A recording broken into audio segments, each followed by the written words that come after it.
출애굽기 20장 8절에서 11절, 출애굽기 20장 8절에서 11절, 요한복음 4장 20절에서 24절, 요한복음 4장 20절에서 24절, 제가 한 절, 여러분이 한 절 봉독하겠습니다.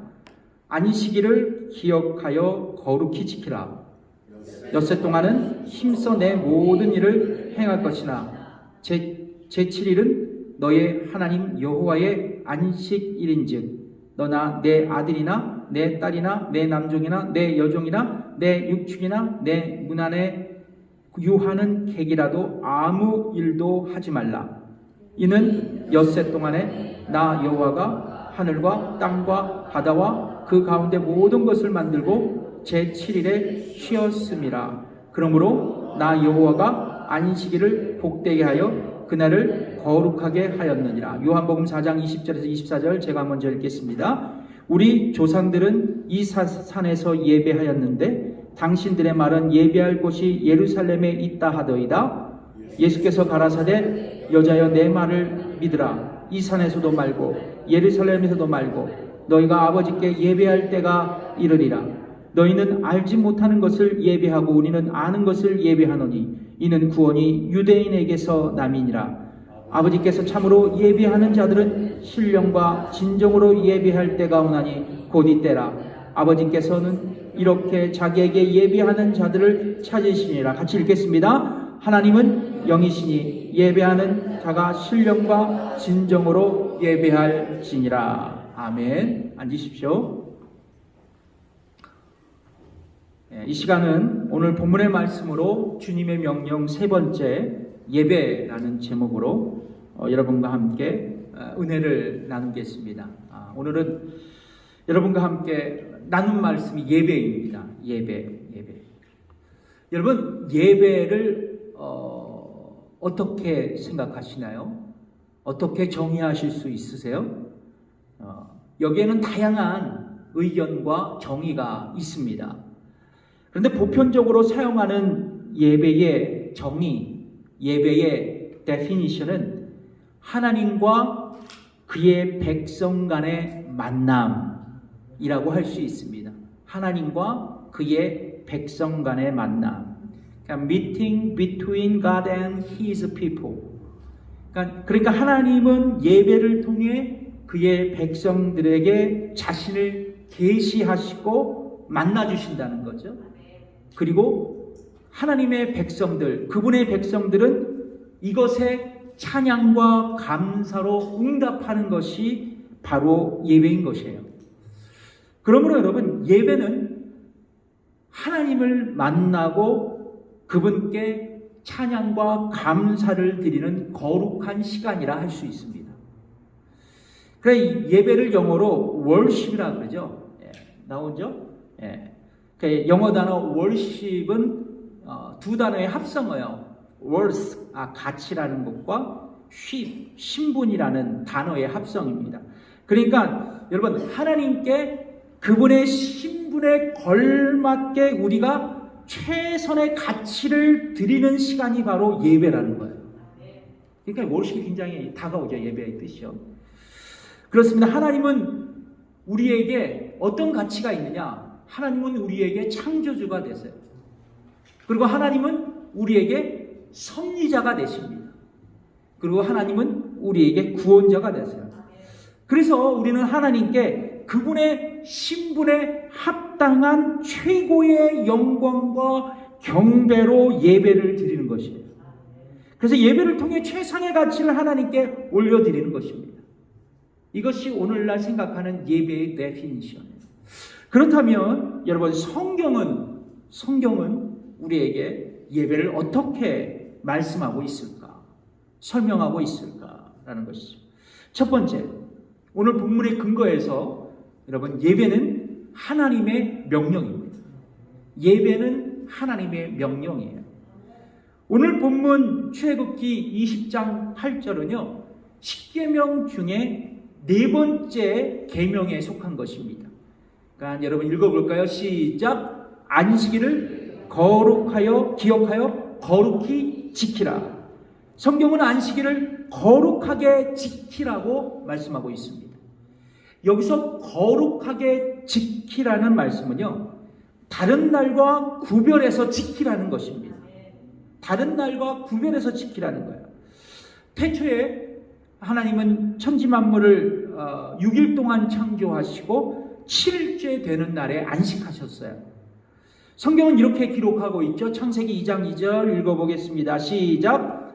하나님의 지으시던 일이 7째 날이 이를 때에 마치니 그 지으시던 일이 다음으로 7째 날에 안식하시니라. 그리고 하나님은 이 날을 축복하시고 거룩하게 하셨다고 성경은 그 다음 절에 말씀하고 있죠. 읽어보겠습니다. 시작. 하나님이 7째 날을 복주사 거룩하게 하셨으니 이는 하나님이 그 창조하시며 만드시던 모든 일을 마치시고 이 날에 안식하셨음이더라. 여기서 우리가 주목해야 할 것은 뭐냐면 우리에게 하나님께서 7째 날, 즉 안식일을 축복하시고 그 안식일을 구별하여 거룩히 지키라고 말씀하신 이유는 뭔가? 왜 하나님은 우리에게 안식일을 구별해서 우리에게 지키라고 명령하셨을까라는 거죠. 자, 여러분 외형적으로 보면 하나님이 천지를 창조하신 후 제7일에 안식하셨기 때문에 모든 인간은 쉬어야 하고 뿐만 아니라 짐승들도 안식해야 할 수 있어야 된다고 성경은 말씀하고 있습니다. 그러니까 우리가 안식의 이유는 뭐냐면 하나님이 쉬셨기 때문에. 그런데 모든 인간뿐만 아니라 하나님은 뭐예요? 모든 짐승들도 쉬라는 거예요. 가축들도 쉬라는 겁니다. 예, 오늘 본문 출애굽기 20장 10절에 있는 말씀이죠. 읽어보겠습니다. 시작. 제7일은 너와 하나님 여호와의 안식일인즉 너나 내 아들이나 내 딸이나 내 남종이나 내 여종이나 내 육축이나 내 문 안에 유하는 객이라도 아무 일도 하지 말라. 그러니까 6일 동안 열심히 일했으면 7일은 쉼을 가지라는 얘기예요. 그렇습니다. 성경은 6일 동안 일하고 7째 되는 날은 휴식을 가져야 한다라고 말씀하고 있습니다. 이것은요, 성경적인 가르침이에요.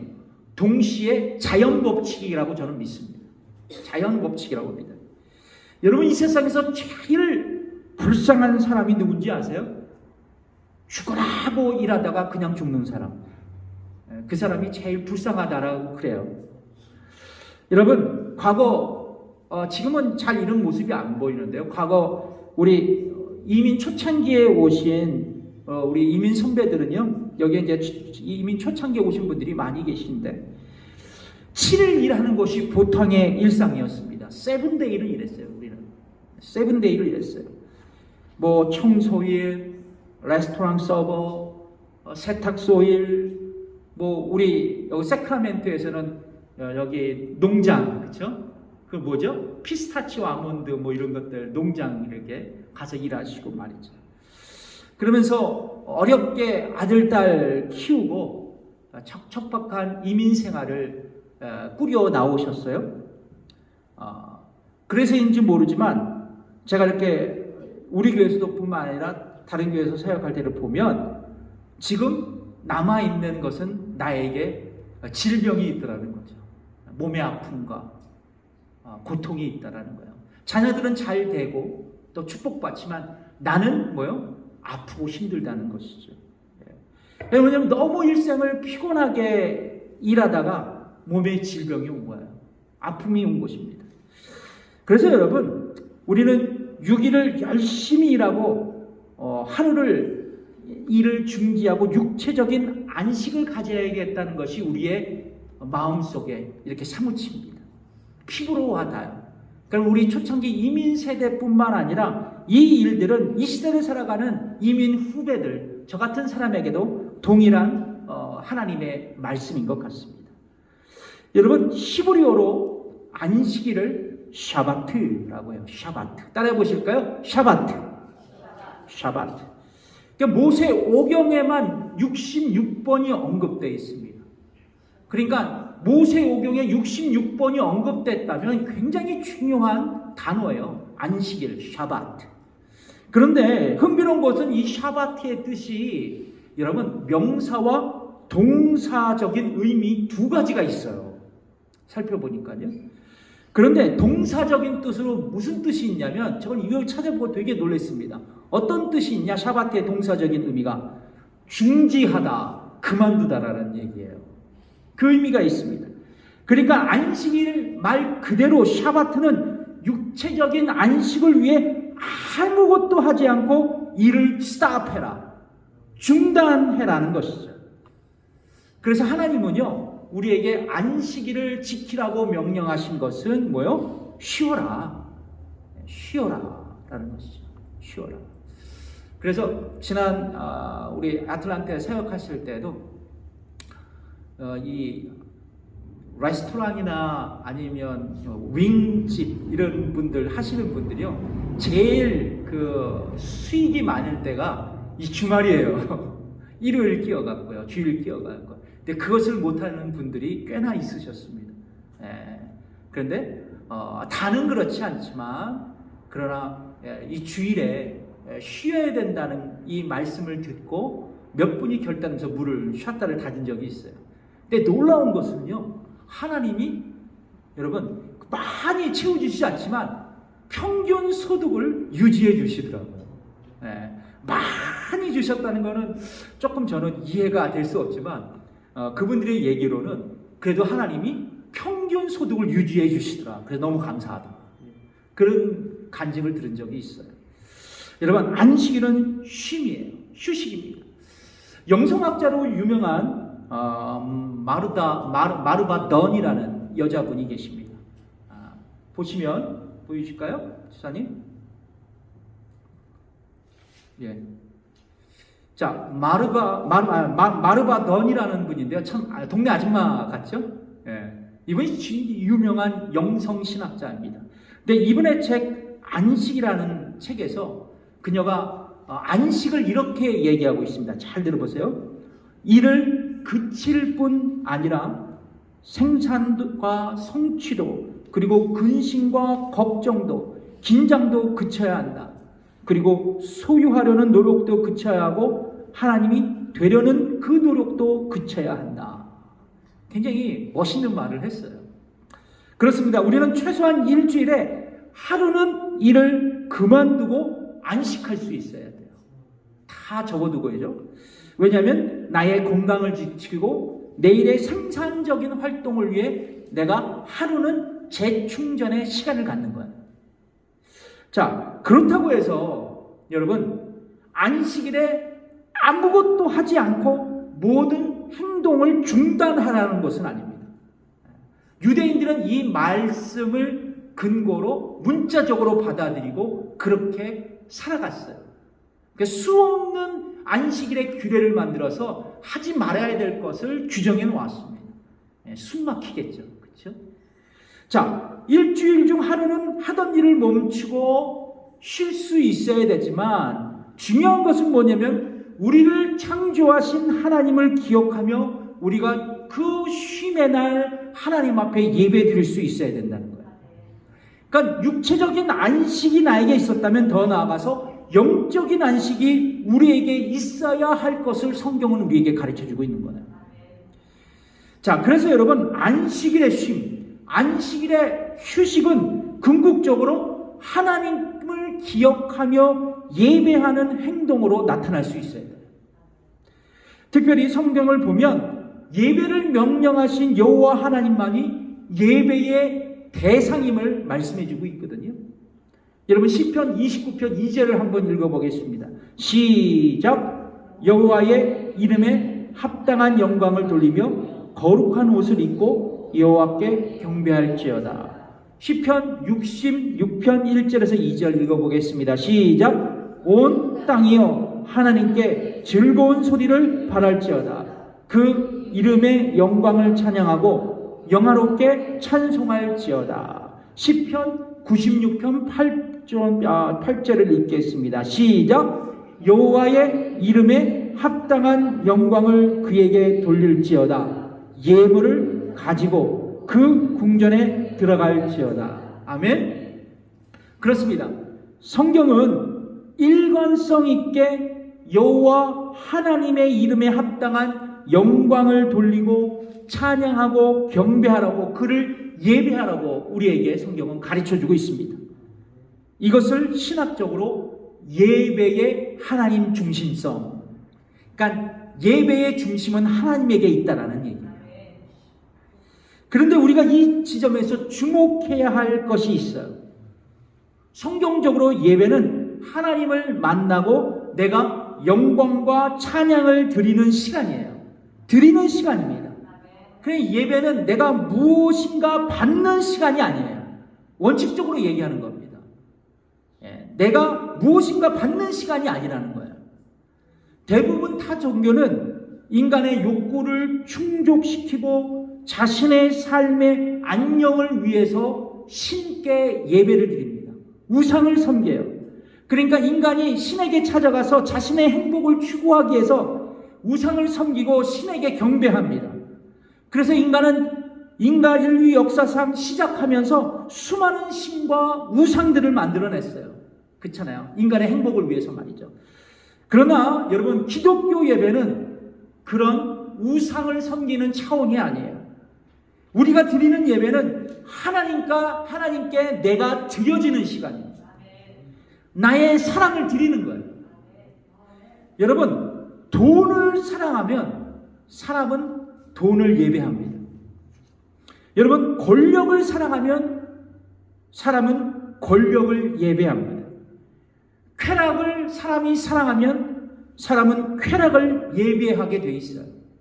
자, 그러나 우리는 창조주 하나님을 사랑하고 예배할 수 있는 존재가 되어야만 합니다.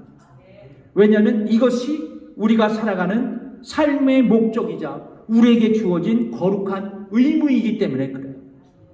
그래서 이사야서 43장 31절을 여러분 천천히 읽어볼까요? 시작. 이 백성은 내가 나를 위하여 지었나니 나를 찬송하게 하려 함이니라.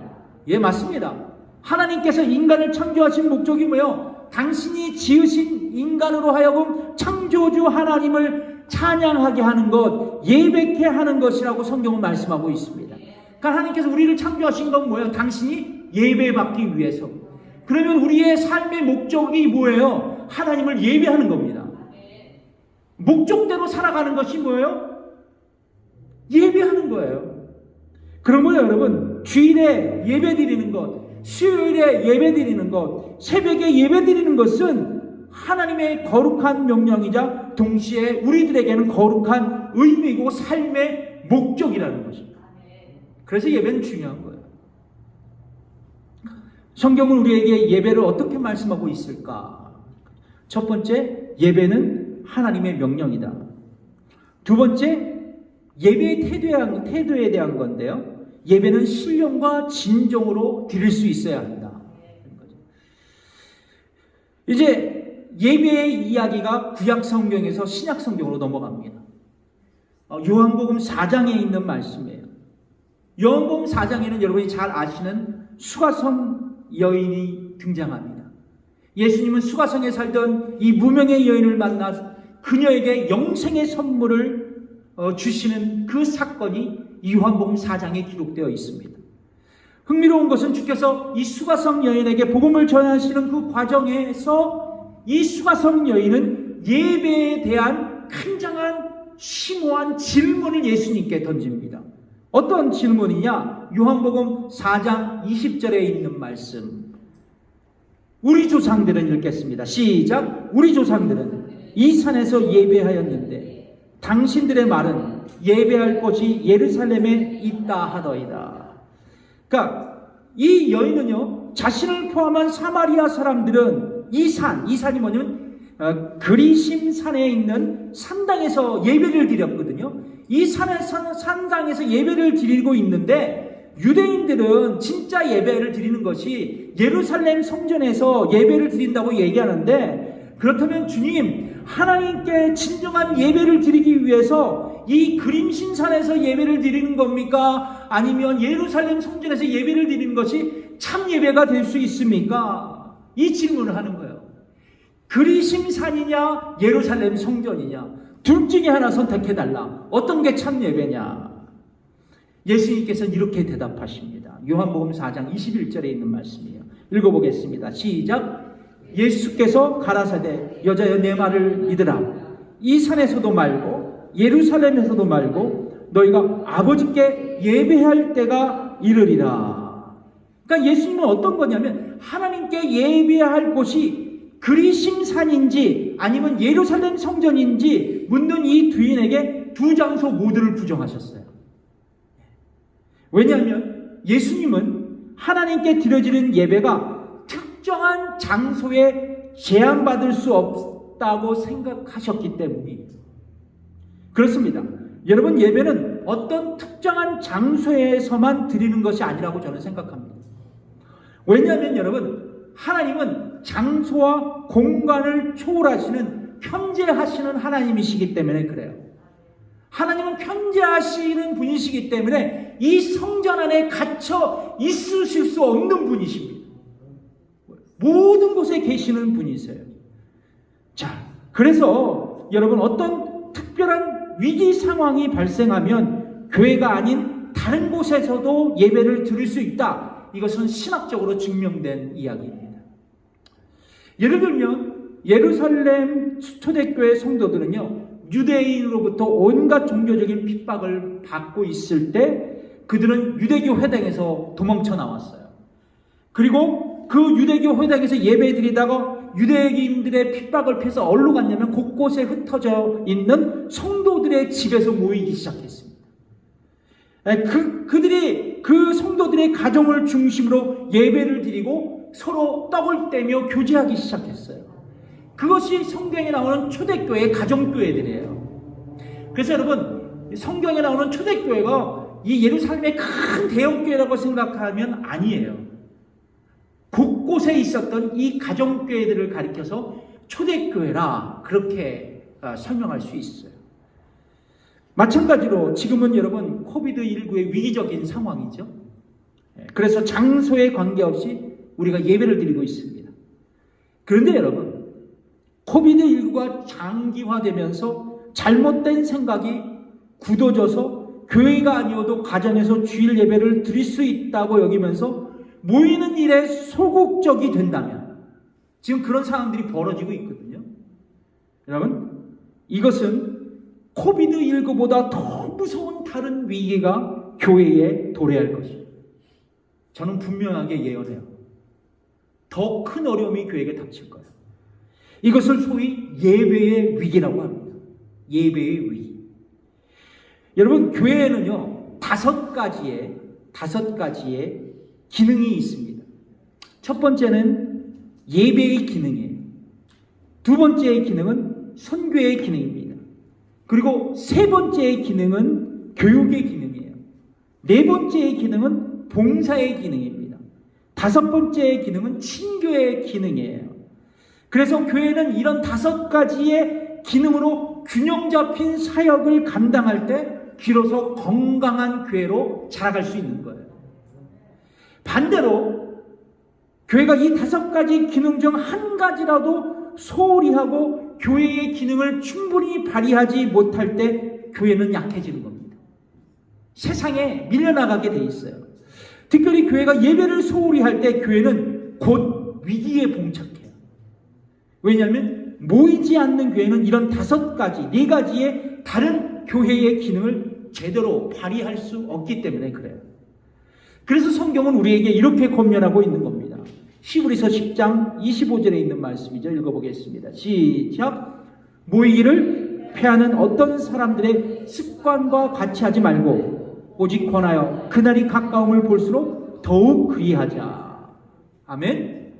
그렇습니다. 성경은 우리에게 그날이 가까움을 볼수록, 여러분, 이 시대 바라보면 그날이 가까웁니까? 그날이 가까우고 있습니까? 마지막 때가 가까우고 있는 것 같아요. 여러분, 그날이 가까움을 볼수록 모이기를 힘쓰라고 권면하고 있습니다. 여러분, 지금 코비드19의 엄중한 시간이죠. 오미크론이 엎친 데 덮친 격으로 왔습니다. 그래서 우리 모두가 조심스러워요. 특별히 저는 연로하신 권사님, 장로님들이 걱정되는 것, 이것은 목회자의 마음이고 사실입니다. 그러나 여러분, 그냥 우리가 그럼에도 불구하고 예배를 포기하고 앉아 있을 수는 없어요. 우리 모두가 교회의 모든 예배에 모이기를 힘쓸 수 있도록 하나님께 그렇게 역사해달라고, 코비드19 시대가 종식될 수 있는 게임 체인저가 이 시대에 허락해달라고 기도할 수 있어요. 동시에 안전하게 교회에서 예배를 드릴 수 있도록 수단과 방법, 모든 것을 동원할 수 있어야 되고, 또한 코비드19로 습득된 우리에게 있는 예배의 게으름을 청산할 수 있어야 돼요. 그래야 여러분, 교회는 제대로 된 기능을 발휘하고 이 시대에 건강하게 생존할 수 있습니다. 작고 크고 관계가 없어요. 이거는 건강하게 생존하느냐 마느냐의 문제입니다. 더 나아가 성경은 하나님께서 기뻐 받으시는 그리고 찾으시는 예배에 대해서 말씀합니다.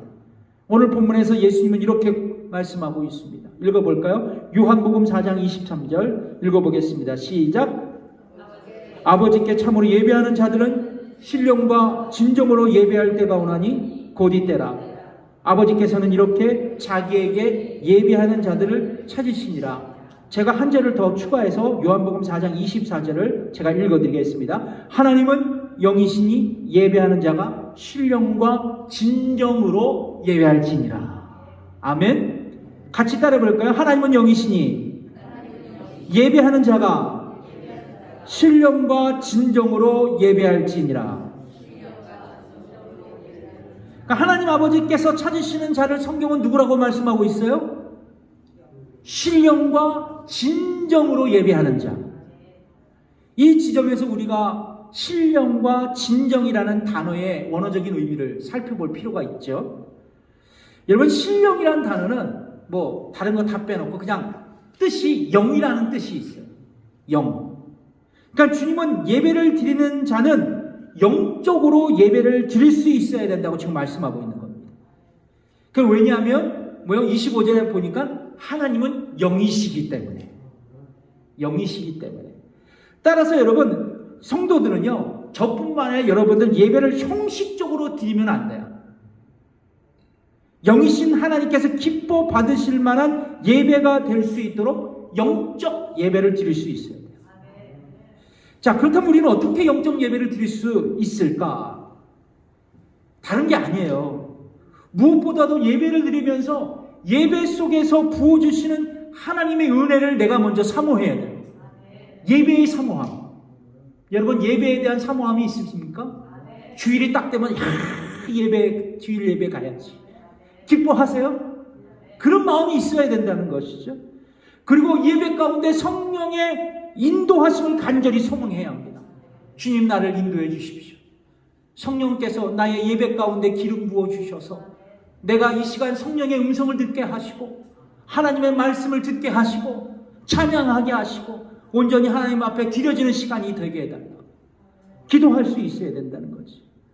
근데 예배 드릴 때요, 그냥 멍하니 아무 생각도 없이 예배 드린다면 결코 영적인 예배가 될 수 없어요.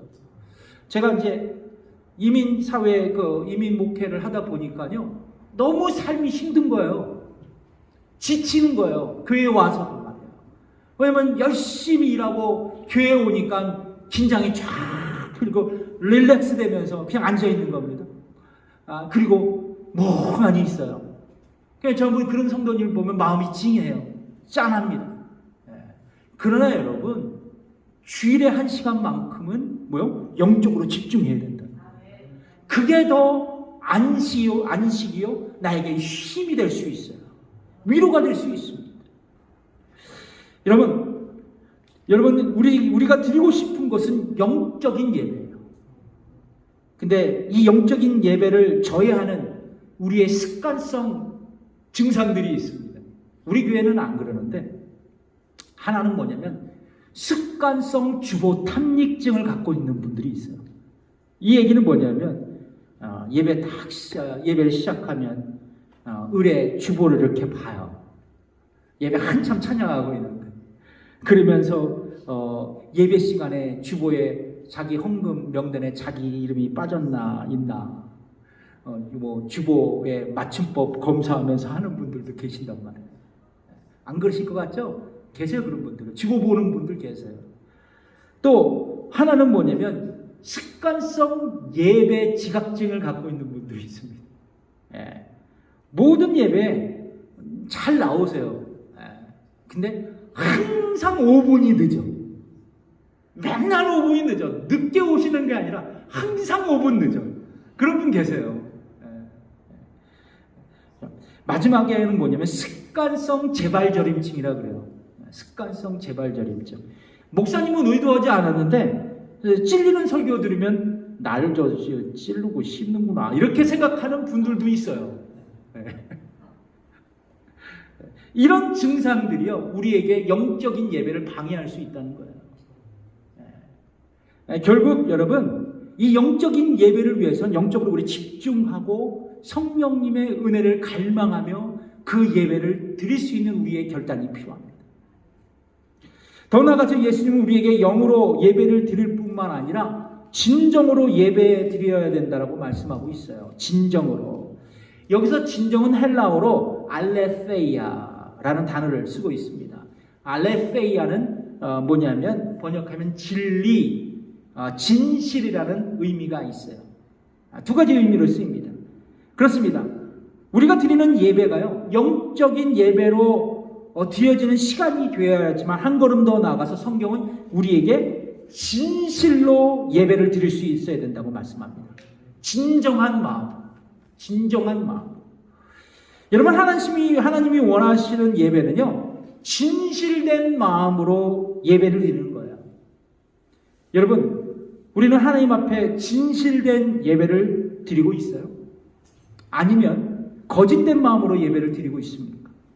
오늘 본문에 등장하는 사마리아 이 여인, 그 사마리아 사람들은요 이 그리심산에서 하나님을 예배하는 동시에 우상을 섬겼어요.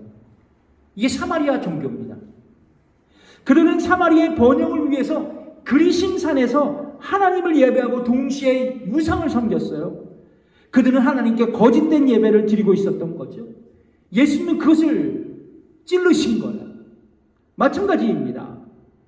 우리도 마찬가지예요.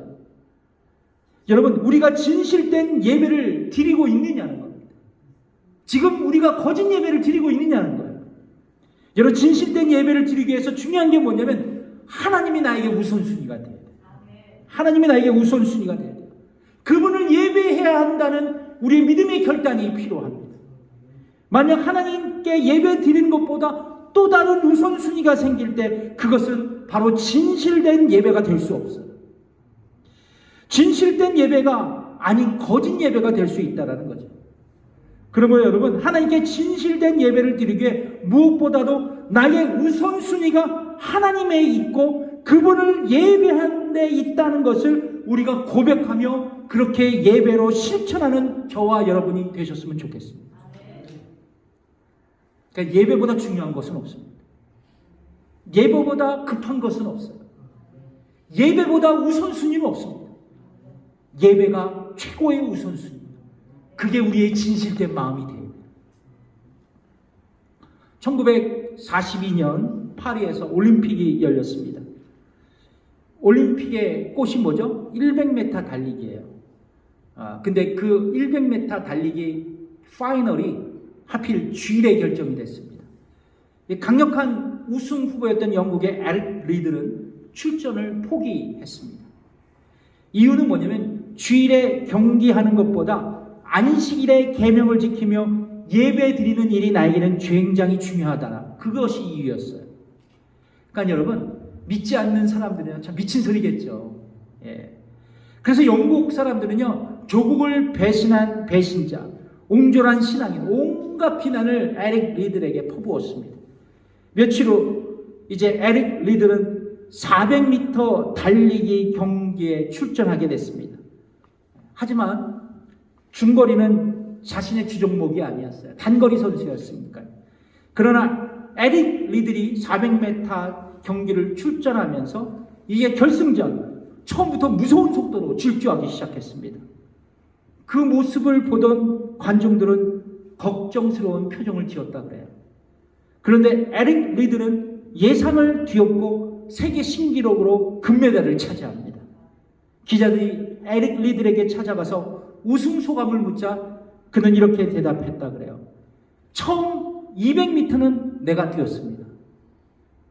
그러나 나머지 200m는 하나님께서 직접 뛰셨습니다. 실제로 이 이야기를 소재로 영화가 만들어졌는데요. 바로 제54회 아카데미 시상식에서 작품상을 받은 불의 전차입니다. 유명한 영화죠. 그리고 이 테마곡이 굉장히 우리에게 익숙한 음악입니다. 여러분, 지금 우리는 코비드19 시대에서 우리에게 이 에릭 리들과 같은 예배의 우선순위와 열정이 있느냐를 제가 질문드리고 싶습니다. 주일 예배에 대한, 수요 예배에 대한, 새벽 예배에 대한 우선순위를 갖고 매 시간 우리가 예배의 현장에 나오고 있을까?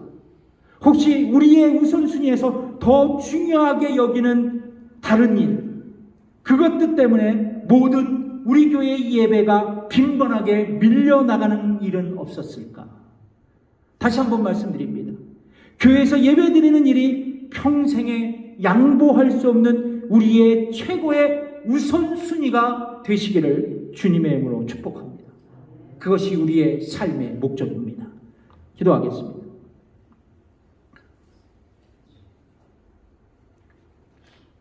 하나님 아버지, 이 시간 말씀을 듣고 우리 성도들과 함께 기도합니다. 모든 상황 속에서도 예배드리길 원합니다. 왜냐하면 예배는 하나님의 명령이에요. 그리고 우리의 거룩한 의무이기 때문입니다. 주님, 우리 성도들과 함께 이 시간 이렇게 결단하는 마음을 갖습니다.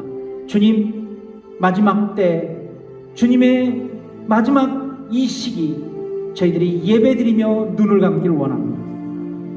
주께서 이 결단을 축복하시고 우리의 삶에서 세워질 수 있도록 인도해 주시옵소서. 감사드리며 예수님의 이름으로 기도드립니다. 아멘.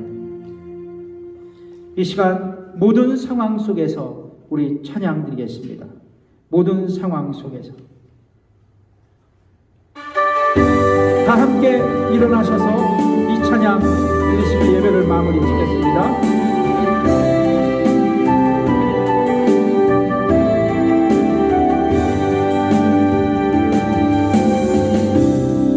모든 상황 속에서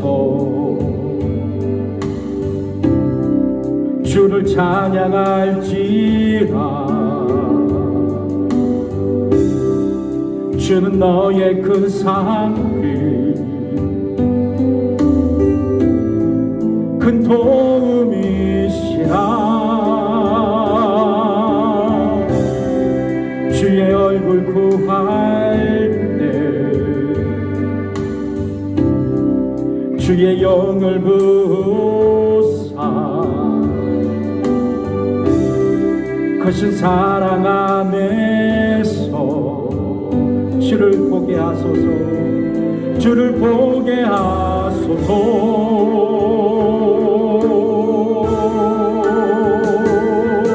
내 영혼이 확정되고 확정되어 싸우니 믿음의 눈들로 주를 바라봅니다. 내 영혼이 확정되고 확정되어 싸우니 믿음의 눈들로 주를 바라봅니다. 주를 찬양할 때 주의 나라 이미 맺네. 주의 영원한 나라 주 보게 하소서.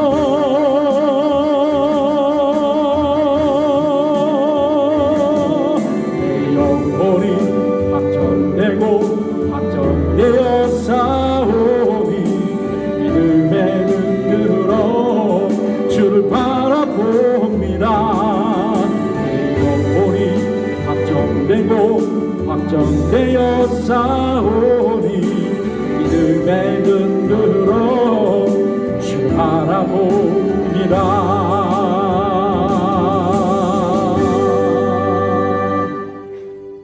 이제는 우리 주 예수 그리스도의 은혜와 하나님의 무한하신 그 사랑과 성령님의 감화 교통 역사하심이 오늘 예배드리고 돌아가는 성도들과 저들의 가정 위에 지금부터 영원까지 함께 하시기를 간절히 축원하옵나이다. 아멘.